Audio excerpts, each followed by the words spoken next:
Hi, this is Little Dwarf playing games while rambling incoherently into a microphone. Why? Well, just because I can, and I continue with Conarium, blind. I'm still exploring the crew quarters, James Barlow.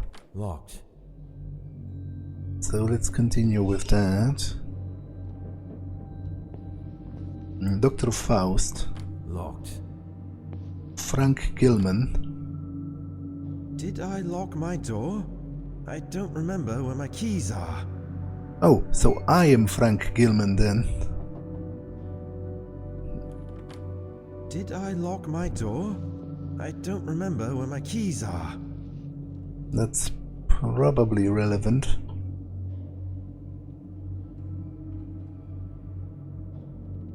Some office supplies. Another flashlight.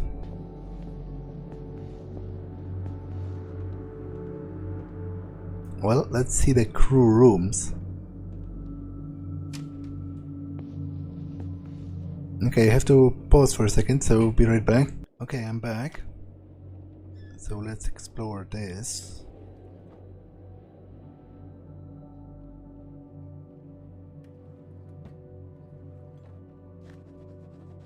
Hansen's notes too. These nightmares have become unbearable.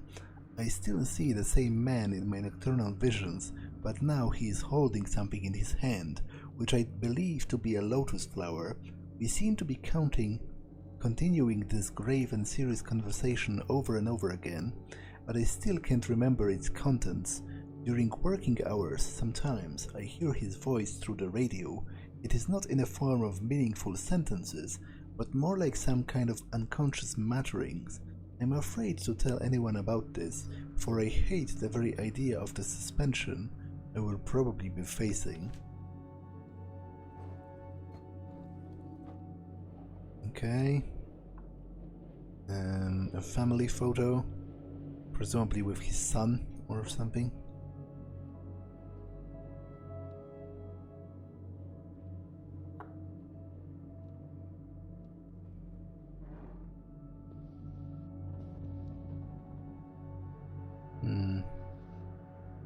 Okay, seemingly nothing on the bed, so let's just continue.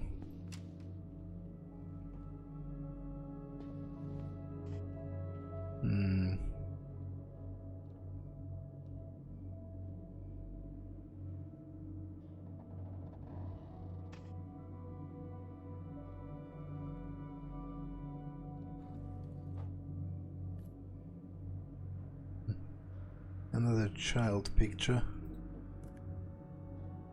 Some medication. Antarctic handbook, I think it said, right? One of the composite structures, sculptures we've come across during our initial field trips. It has an open third eye on its forehead, as well as inside its hand, which I think indicates some kind of a state of knowing, because allusions to the knowledge and other things recur all the time in almost every bas-relief we have discovered so far. All this leads me to believe that these creatures inhabiting those holes have acquired some kind of knowledge from the elder things, fabled creatures of primal myth. Several other examples of the composite sculptures, ranging from the humanoid to reptilian in shape. They were mostly damaged and generally in really bad shape. The last parts were completed by the artist's imagination. The abundance of 5-pointed shapes seen in the design of the structures we've come across cannot be overlooked. In addition, most of the elegant figures adorning and staring silently from above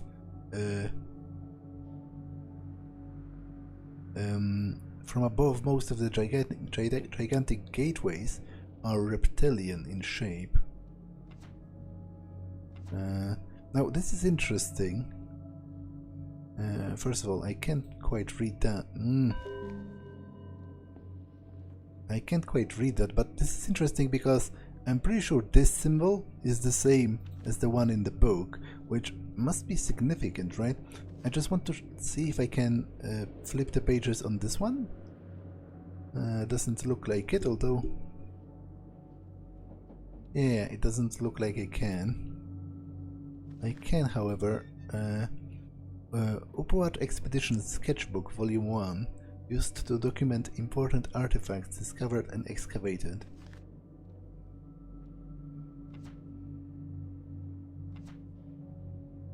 It's a pity, however, that I cannot quite read those notes on the right page.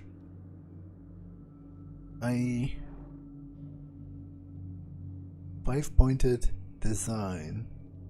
An example of the five-pointed design. And this is something, but I can't read that, which is annoying because it seems significant.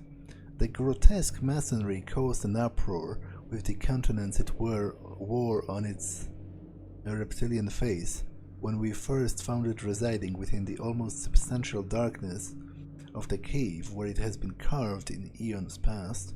Some of the crew even claimed that they had heard some muffled laughing sounds coming from within it. The pine cone it was guarding or hiding within its hands had some symbols carved into it which we are yet to decipher. Okay, so it was guarding a pine cone, and the game saw fit to remind me that the pineal gland, the Conarium, derives its name from it resembling a pine cone, so I wonder if that's somehow related.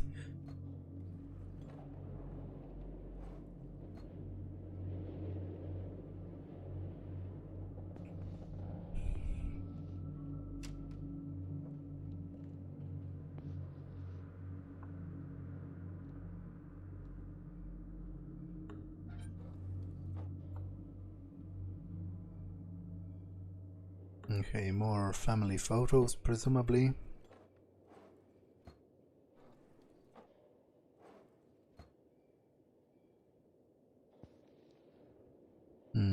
Gloves.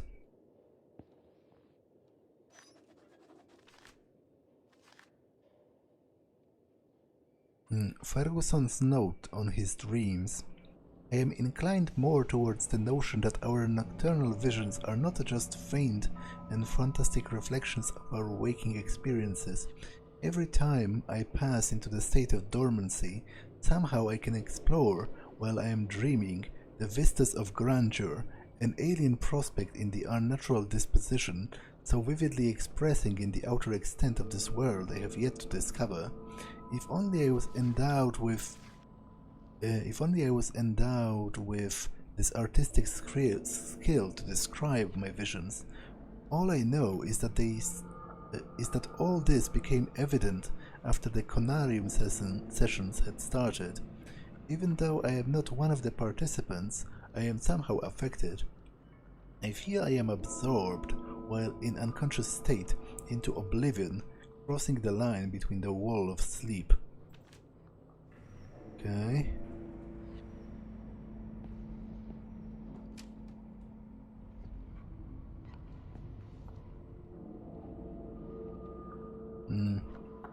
They all have their pictures of their kids, which isn't weird, you know. People would do that when being far from home, presumably, you know, to have a semblance of keeping in touch with their family, even if just only through a picture. Okay, Johann de Witte. So this might be a key to his locker. I will check that in a moment.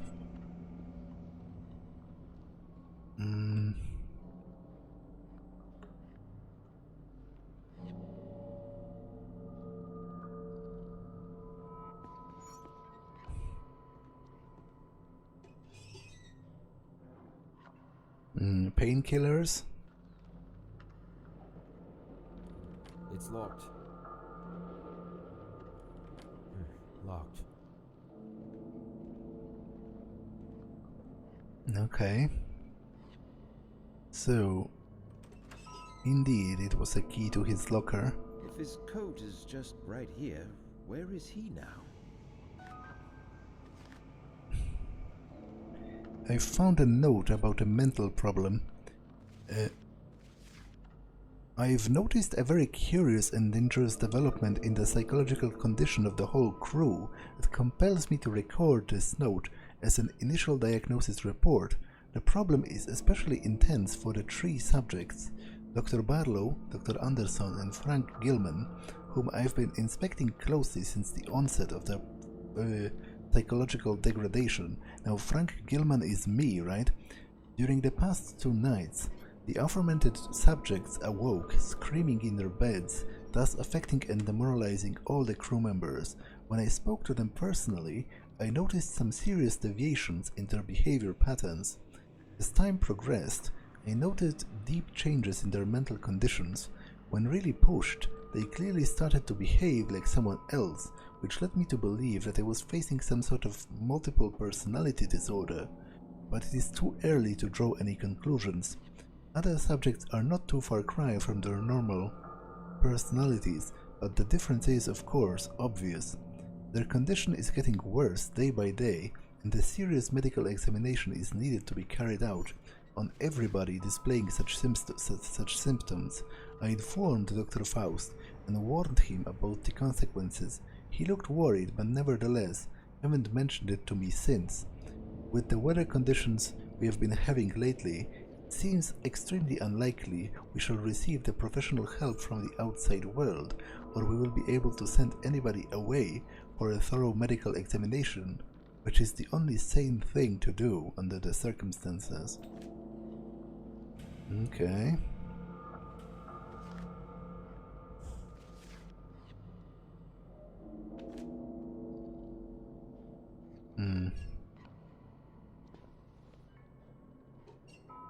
Well, there's a whole other set of rooms over here, right? And I have not even yet been to the radio room. Elevator, infirmary, and storage.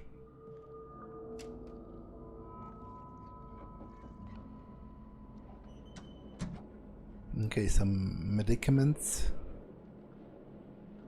System status stable.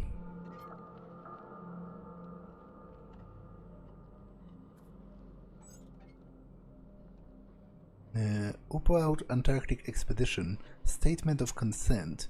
By signing this document, you are agreeing to the terms written below. False statements made knowingly or willfully, including affidavits or other supporting documents submitted therewith, may be punishable. I hereby declare that I consent to perform my daily duties to the best of my ability, listen to the judgment of the expedition leader, Dr. Faust, and participate in a series of medical sessions as needed at the Upuaut Antarctic base. The risks of participating in the aforementioned medical sessions have been fully explained to me.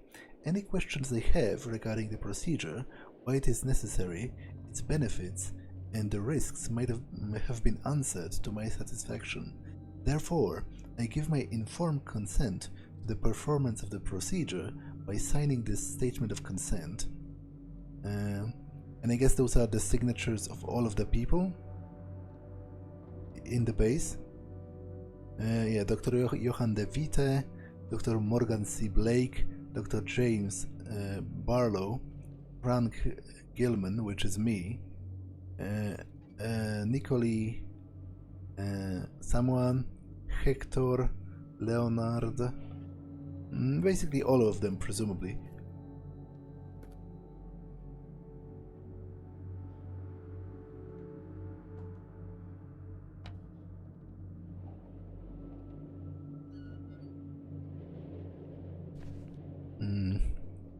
J. de Vite on the psychoactive plants, Saheti and the Verche. Okay, so the Verche is a different type of plant altogether to Saheti. Derby Pickman, Schneider Foundation. Yeah, I was talking about Pikmin before, how that's a direct Lovecraftian reference. Okay, some studies on the plants.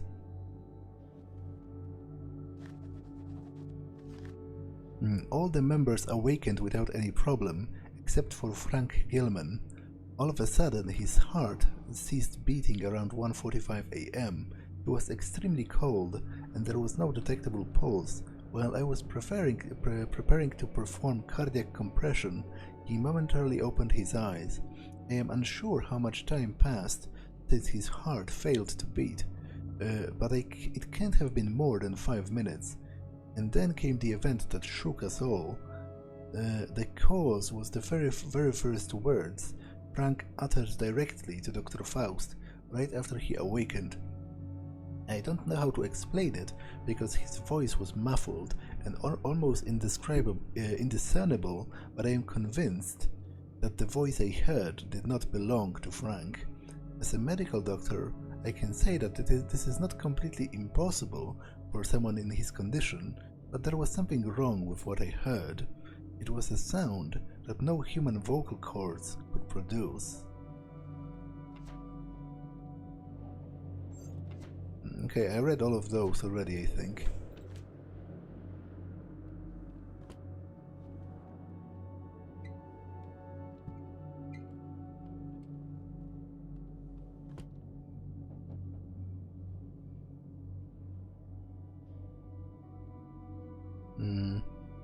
Upuaut Antarctic expedition, so more notebooks.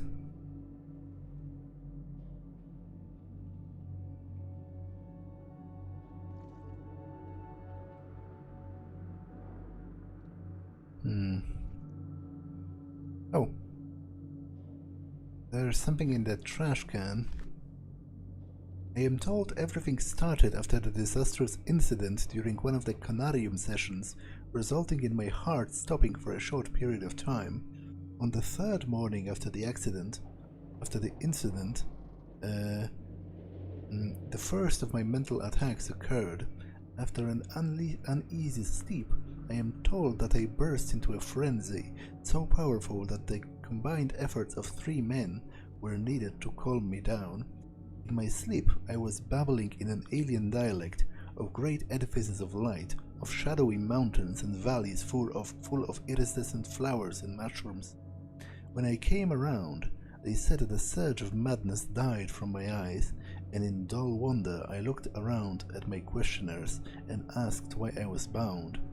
Now Dr. De Witte has ordered me to stay away from any further sessions until my full recovery. Note about my momentary death and suspension. Okay, but why did they throw it away? Kind of suspicious, I would say.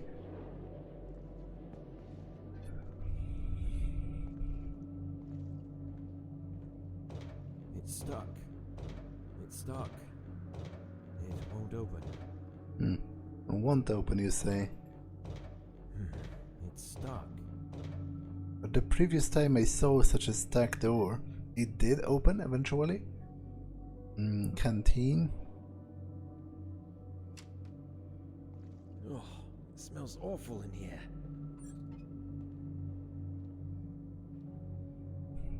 What even is that?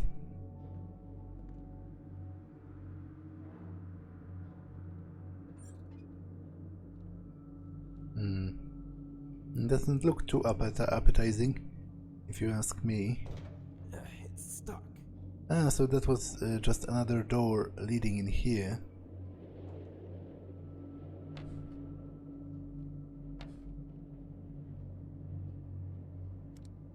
Herbal tea and sugar. Coffee, black tea.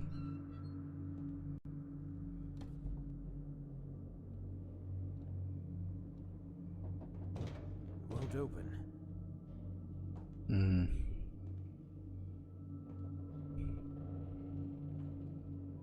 It seems they all left or disappeared in a hurry, because The protagonist keeps noting that all of their coats are still in here, so obviously it's unlikely they went outside, what with the freezing weather.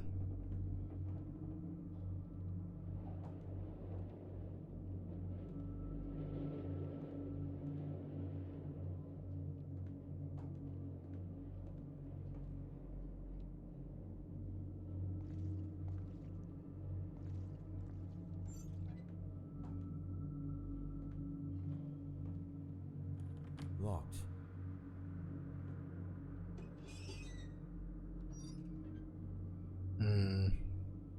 Hierovex. Cold and flu medication. Locked.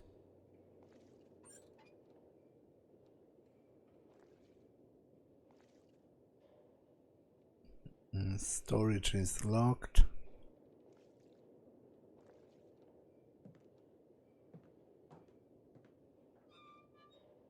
Elevator, can I... I shouldn't have done that actually.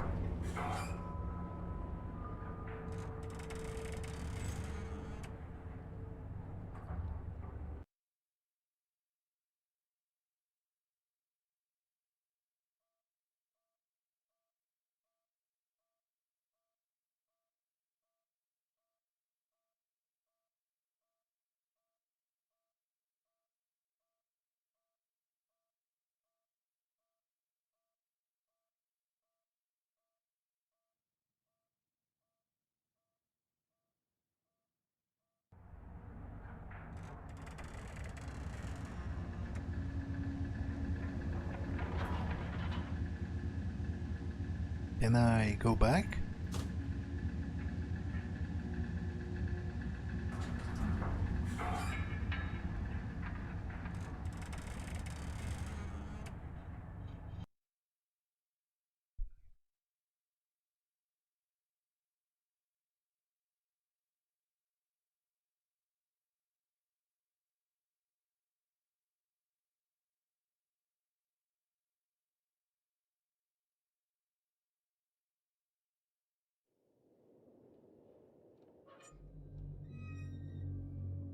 I can, because in the end I didn't even visit the radio room, and obviously I want to.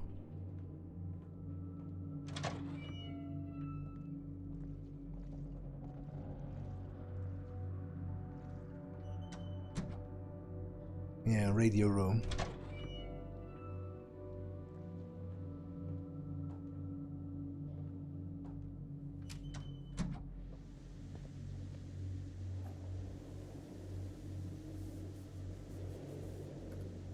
Okay.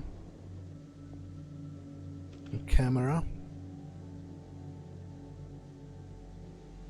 which I seemingly can do nothing with.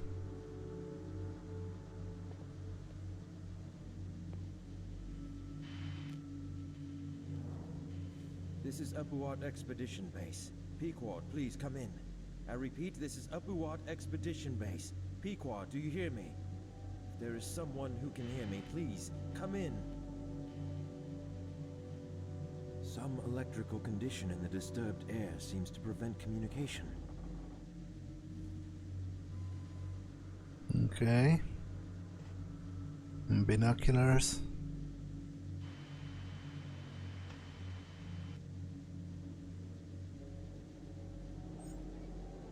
Tape recorder. Or actually, it's not a recorder, it's a, you know, you use it to listen to tapes, I guess. Because you have a play button here, stop and, you know, fast forward and go back. But I don't have any tapes.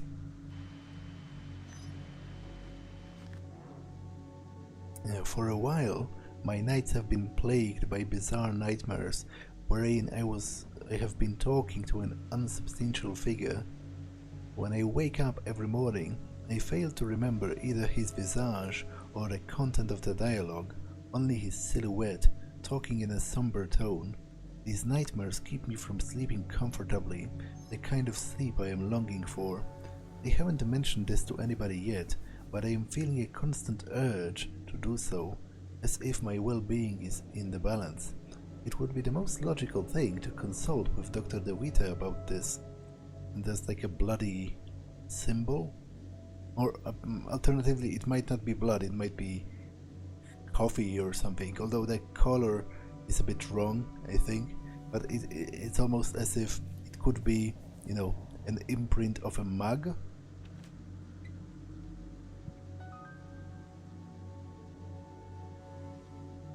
Found a secret. Oh, I believe Hansen carved all those statues in the form of a man he saw in the nightmares. Okay.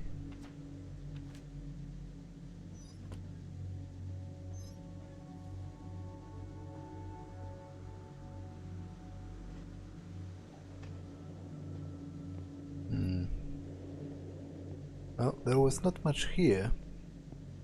Oh, there's still the Morse code table.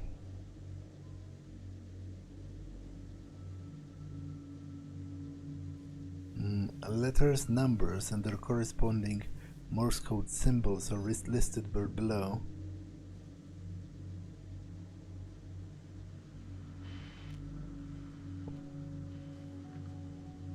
Observed from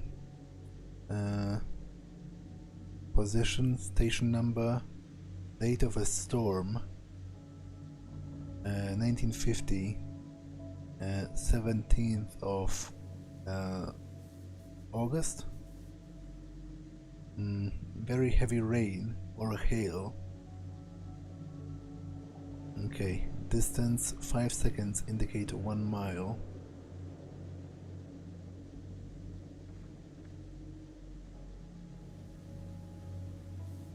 Victoria Land. Okay, so this is a map.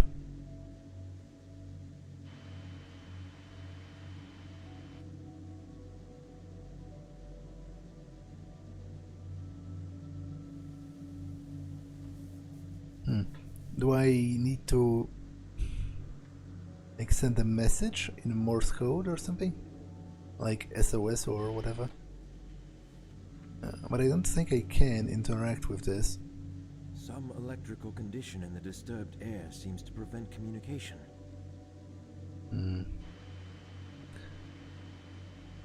Okay, it doesn't look like I can open those drawers.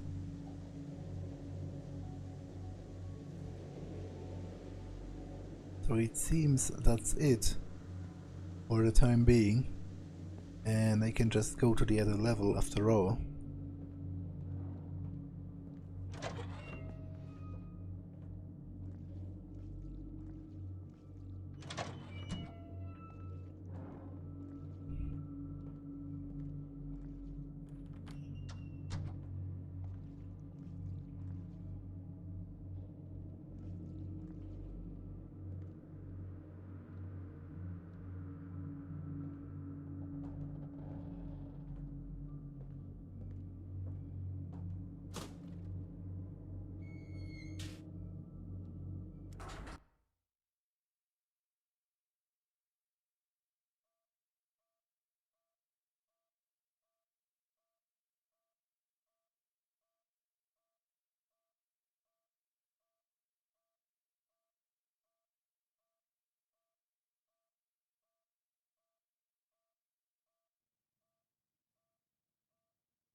Okay.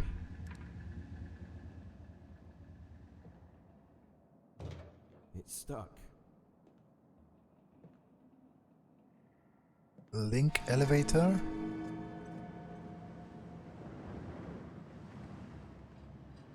Okay, this was, I think, the figure I saw before, right? It's stuck. Biolab. Caution. Biohazard, corrosive, toxic chemicals. In case of an emergency, please contact no one because there is no numbers here or no people responsible for anything.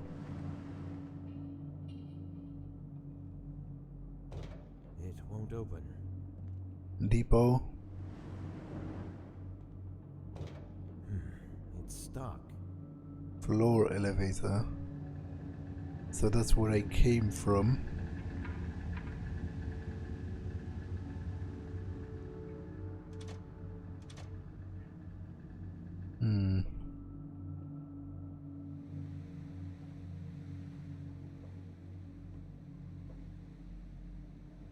Glossopteris.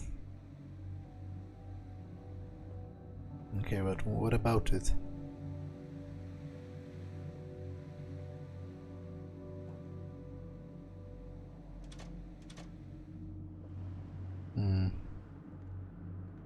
Well, I don't really know. Let's check the link elevator.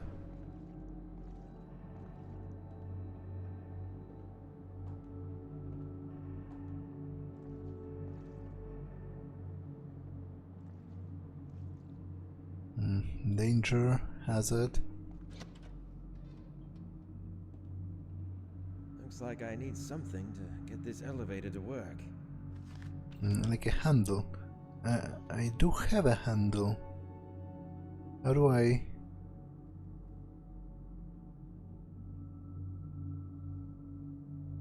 What was the need for such security measures? A link elevator has been set up. It can reach both the tower and the bottom levels below the base. Camp equipment and parts for the portable submarines are being transported to the first campsite.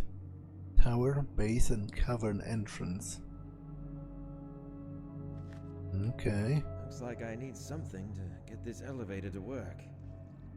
So I guess my handle is not good enough for this. Expedition.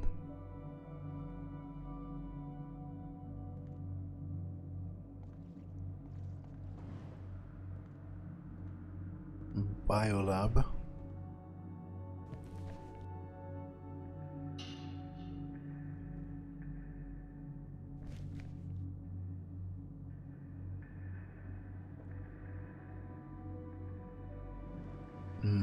Biology lab area. Stop. Laboratory personnel only.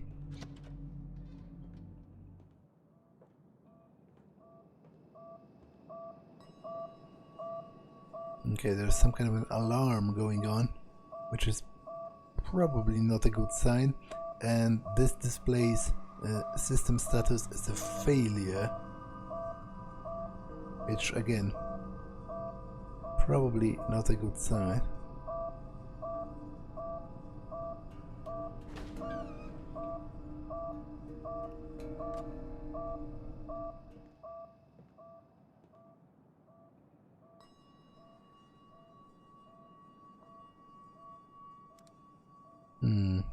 Okay, so there's like some kind of a fluorescent mushroom.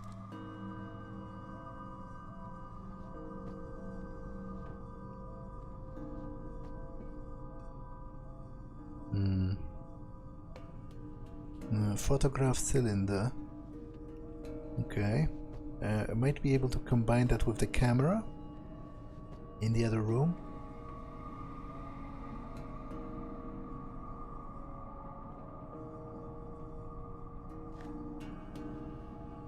Okay, so the map, a North Polar chart, and there's something.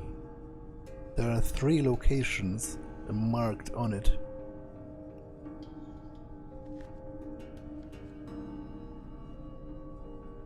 Some plants. Unfortunately, I can't read the text, which is kind of annoying to me. Like, if there is text on this page, I should be able to read that as a player. If you didn't want me to try and be frustrated with it, you shouldn't have put any text on it in the first place. Oh well, I can't read that, it's too small, and like the cursive, the exact font, it does not make it easier. Again, I can't read that. It does make me salty.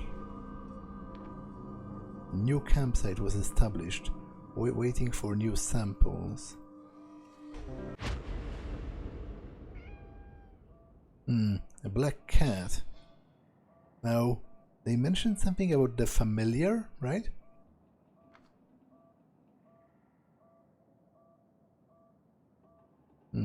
Some kind of an archaeological dig in Egypt.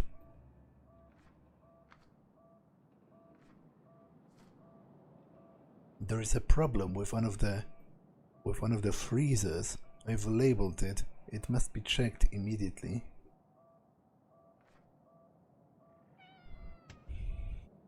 Unfortunately, one of our researchers, C.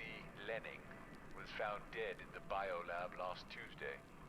Cause of death is currently uncertain, but judging by the accumulation of a mass of green substance found in his mouth and throat area. Dr. Barlow, our botany expert, thinks that Lenning was smothered by small, sticky, greenish clumps that look like pollen, belonging to the living samples of the plant Sahiti, which is thought to have become extinct during the Paleozoic era. Dr. DeWitt will perform a post-mortem examination on his body soon.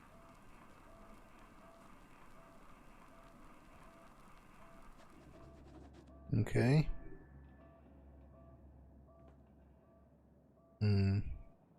Check this part. And some gibberish.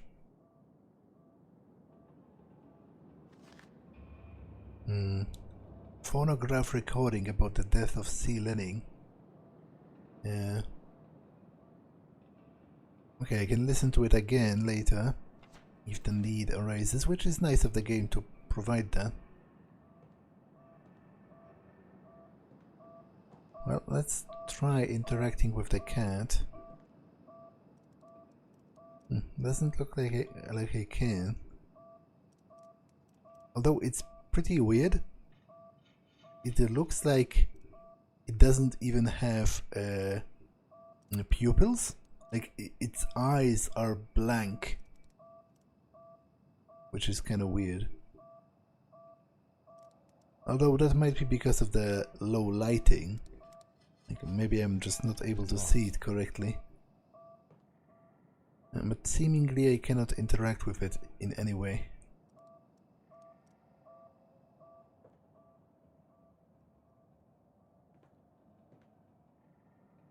And caution. Biological hazard. Locked. Okay.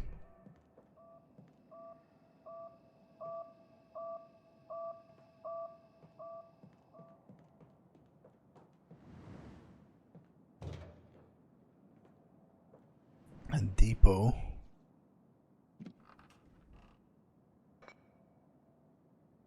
Okay, some kind of a sculpture. Frick. I wanted to...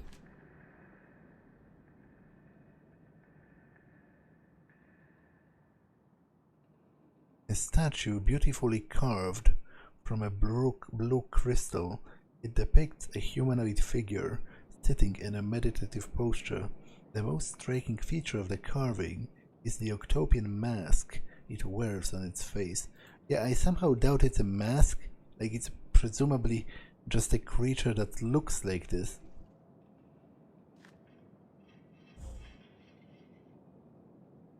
Ex-temple, flooded caves, base. It refers to the positions on the map, presumably. Provisional camp equipment was deployed to the underground caverns below the base without any problem. Submarines also work great. They are fast and maneuverable beyond my predictions.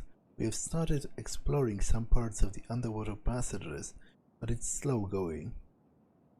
Yeah, and the X's refer to a map. There's like a sketch. Okay.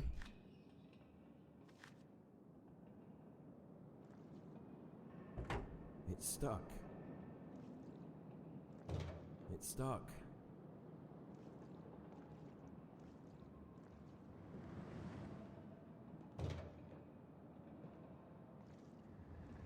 floor elevator. This just goes back to where I was. Does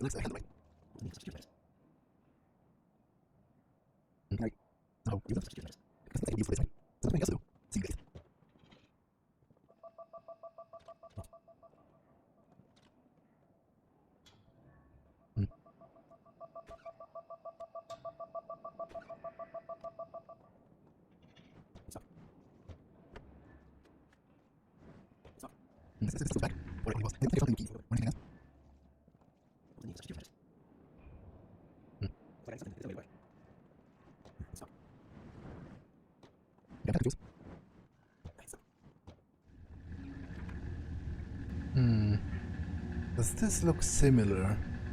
I guess not really, because this is white and has like a very prominent ball on the end. But it is a lever for something, and I don't quite know what to do here now.